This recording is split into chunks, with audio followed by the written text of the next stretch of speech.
Good morning, everybody. 10 minutes past 7 o'clock right now, and as things start to reopen slowly around this date, it's always great to check in with our good friend Greg Edwards. Absolutely, with Catch Des Moines, as we do catch things that are reopening, as you mentioned, Lou, but also summer sports. So that's why we're so excited. Joining Greg Edwards this morning is Gene Berger, who's executive director of the Iowa Girls High School Athletic Union. So thank you both for joining us this morning. And Gene, we'll get to you in just a matter of moments. Greg, let's talk about more things that are continuing to open, as yes, we just got done with 4th of July weekend and of course missing a few things that would normally happen this time of year, but we need to look forward to wonderful things that are still happening.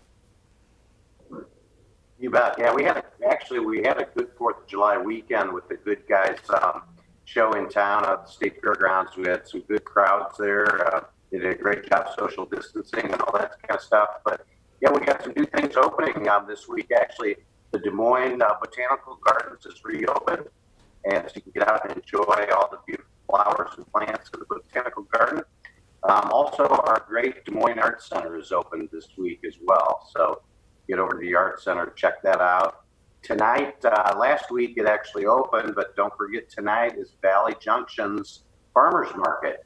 And they won't be having bands and things like that they've had in the past, but you can get some great fresh produce from Iowa farmers and enjoy the scenes in the shops of Valley Junction.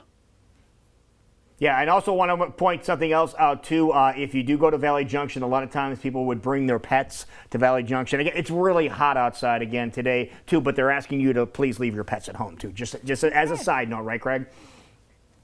I will. Yeah. I was going to take my guinea pig out there on a leash. Nope. Yeah, I'm not going to do that tonight. No, leave Bert at home, okay, where the air conditioning is, okay?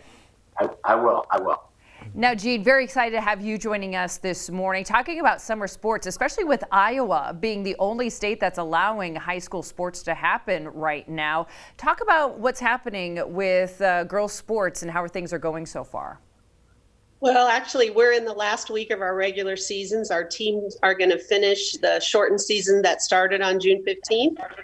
And then beginning on Monday, we go to postseason with our regional format, and they'll play that for a week and a half. And then beginning on July 27th, we actually have our state tournament.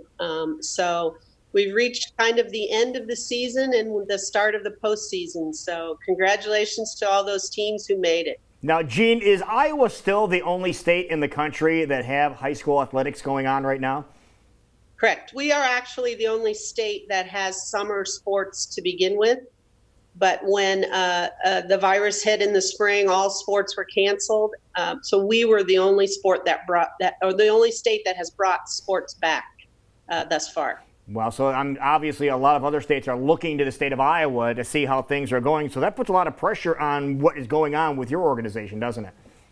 Yeah, I think a lot of people are watching and learning and wanting to know, particularly now that we're almost through the season, they'll want to know what worked and what didn't, and what guidelines we gave our teams, and particularly when the virus impacted some of our players and some of our coaches, what measures were taken to continue play, to quarantine, those types of things. Absolutely, because there's a lot of teams, if one member has COVID, the entire team goes down. So a lot of people are looking to you. So what is the future of girls sports going now that you're heading into that postseason and things are getting ramped up once again? What is the future for you guys right now? Well, I think we've lost some teams that have had some positive tests, but overall, I think we have 6 so far that aren't going to make postseason because of positive tests, but and maybe 20 total teams that were impacted throughout the year. Some were impacted early and have come back to return to play. That's pretty good out of 350 plus districts. So I think our schools have done a good job of managing that. I think it's been a great learning experience for our schools to understand that process. As we begin to talk about returning to school, I think districts have learned a lot just from playing softball and baseball about what can happen and what their response can be. Now, what do the fall sports and the winter sports look like? Because obviously you have to look ahead to see what the game plan might be. What are they looking like? Well, for us, it's volleyball, cross country, and swimming in the fall. And I think everybody can kind of visualize cross country and what may be possible. It's an outdoor sport. It's pretty social distancing in general. We'll need to probably make some modifications in the start when everyone is so close together. But I think overall, baseball, softball set some of the things that have to be done. You have to social distance. Coaches have to change their practices, work with small groups.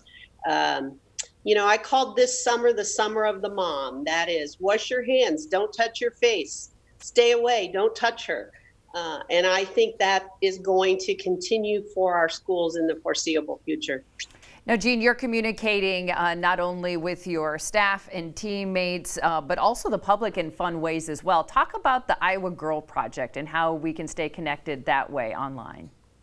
Well, this came about because a year ago, 2 years ago, we had our 100th girls state basketball tournament down in at Wells Fargo Arena.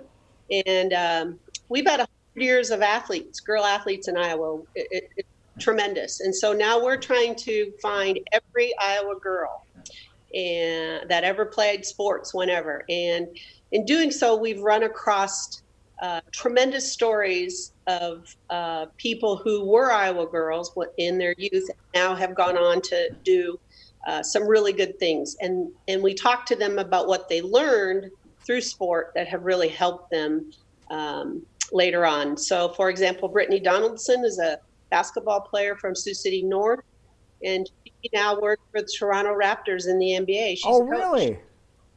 So we highlighted her. So there's a lot of great stories about the Iowa girl out there. And so we're trying to highlight some of those and really focus on how they've become very successful in whatever they've chosen and what lessons they learned through their time playing sports. Oh, that is pretty neat. I didn't realize that. All right, so you Okay. can check out more of that if you go to the Iowa Girls High School Athletic Union website. And we appreciate sharing what's happening with the future of girls sports, not only this summer, but beyond. So Greg Edwards, we're going to leave it with you, sir. What do people need to know that are watching this morning when it comes to the reopening of Des Moines? Well, there's some great stuff going on this weekend. If you like live music, you can head up Prairie Meadows tomorrow night for live music out on their apron there at the horse track. Also, Smash Park's got their Friday night live event. Smash Park courses out in West Des Moines by Georgia Creek Mall. You can check that out as well. And there's a neat event that some promoters are starting to plan right now in August. A lot of your viewers know Scott Carlson, who owns both Court Avenue Brew Pub and Americana restaurants. He's putting together a thing called the Butter Cow Festival, August 14th and 15th, which would be state fair dates. And it's going to feature state fair food vendors. It's all going to happen out at the Lauritsen Amphitheater at the Waterdew Waterworks Park. It's set up to have social distancing in mind and all those great things. They're going to have great bands. They're going to have their craft beer tent out there.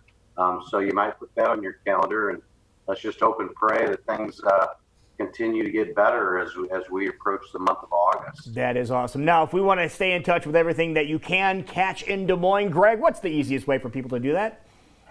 It's pretty tough. You just go to catchdesmoines.com. That's great. Gene, we can all remember that, can't we? Thank you so much. Greg and Gene, thank you so much for joining us here this morning. You both stay healthy, and we'll see you next time. Thank you, guys. Thank you.